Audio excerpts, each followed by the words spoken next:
Hello, everyone, and welcome to this brand new podcast series. And I'm excited to start this journey with you. Today is the beginning of something special, a complete psychology learning series that will take you from the very basics to advanced concepts in psychology. Now, you might be wondering, why am I doing this podcast in English? Well, there are two main reasons.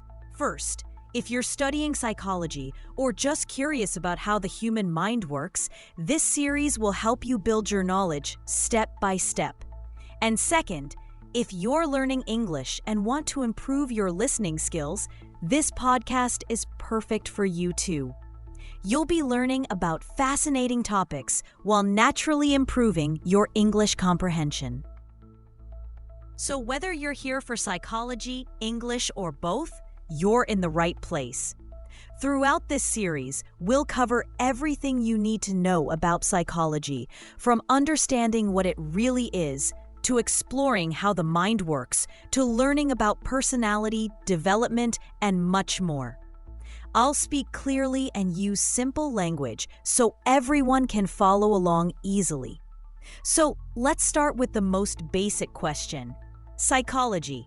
When most people hear this word, they might imagine a person on a couch talking to a therapist, or maybe think about mind reading and solving mysteries. But psychology is much more than that. It's the science that helps us understand everything about how humans feel, think, and behave.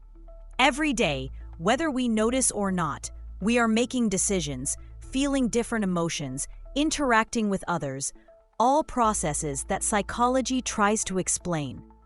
Think about yesterday. Maybe you felt excited about something, or nervous, or calm. Maybe you had to solve a problem or remember something important or deal with other people. All of these experiences involve psychological processes. Psychology studies why we react the way we do, how our brains process information, how we learn new things, and how we form relationships with others. The amazing thing about psychology is that it touches every part of our lives. When teachers figure out how to help students learn better, that's psychology.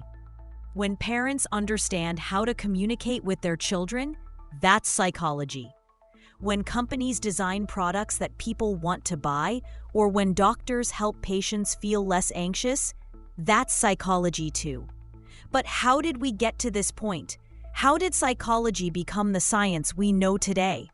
The story goes back much further than we might think, earlier than modern science, even to ancient Greece and India, where philosophers like Socrates and early thinkers in India would ask questions about the mind and soul, about why humans act the way they do, and about the nature of happiness and suffering. At that time, there wasn't any experimental science, but people were already curious about our inner worlds.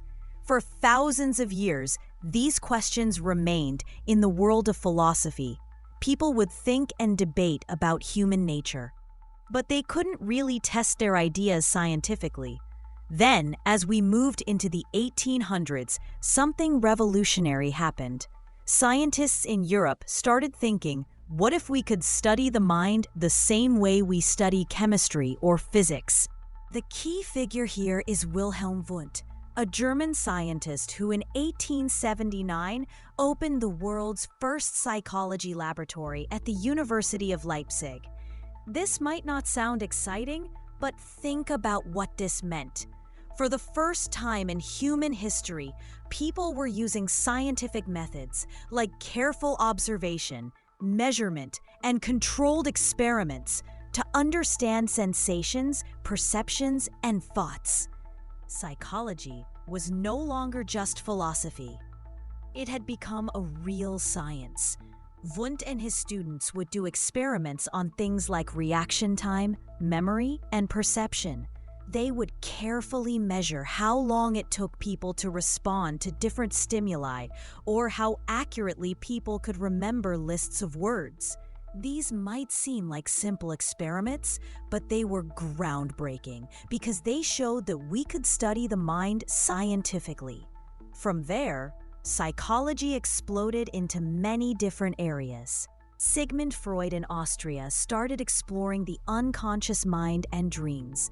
Ivan Pavlov in Russia discovered how learning works through conditioning with his famous experiments with dogs. William James in America wrote the first psychology textbook and started studying consciousness and emotions. What does all this history mean for us today? It means psychology has grown into a field with many branches. There's clinical psychology for helping people with mental health issues, educational psychology for improving how we learn and teach, social psychology for understanding how we interact with others, and many more specialized areas. The field now uses not just simple experiments, but also brain scans, computer modeling, large-scale surveys, and sophisticated statistical analysis to try to answer both the big and small questions about human nature. We can now see which parts of the brain are active when someone is making a decision, or track how children's thinking develops over many years, or understand what makes some people more resilient than others. Let's bring this closer to your daily life. Have you ever wondered why some days you feel motivated to work hard, while other days you just want to rest? Or why certain songs make you feel emotional? Or why you get along easily with some people but find others difficult? Or why you remember some things clearly but forget others completely? Psychology gives us tools to explore and understand all of these experiences, not with guesswork, but with scientific research and evidence. This is what we'll be exploring together in this series. We'll look at how your brain processes information, how you form memories, how you develop from childhood to adulthood, how you interact with others, and much more. Each episode will build on the previous ones, so by the end, you'll have a complete understanding of psychology. Whether you're a student preparing for exams, someone curious about human behavior, or an English learner wanting to improve your listening skills while learning something interesting, this series is designed for you. I'll speak clearly, explain difficult concepts simply, and give plenty of real-life examples. So that's our starting point. We've moved from ancient philosophical questions to modern scientific methods. In our next episode, we'll explore the main branches of psychology, so you'll get a sense of just how wide and diverse this field really is. You might discover which area interests you most. Thank you for joining me today, and I hope you're as excited as I am about this learning journey. Keep being curious about the world and about yourself. Until next time, take care.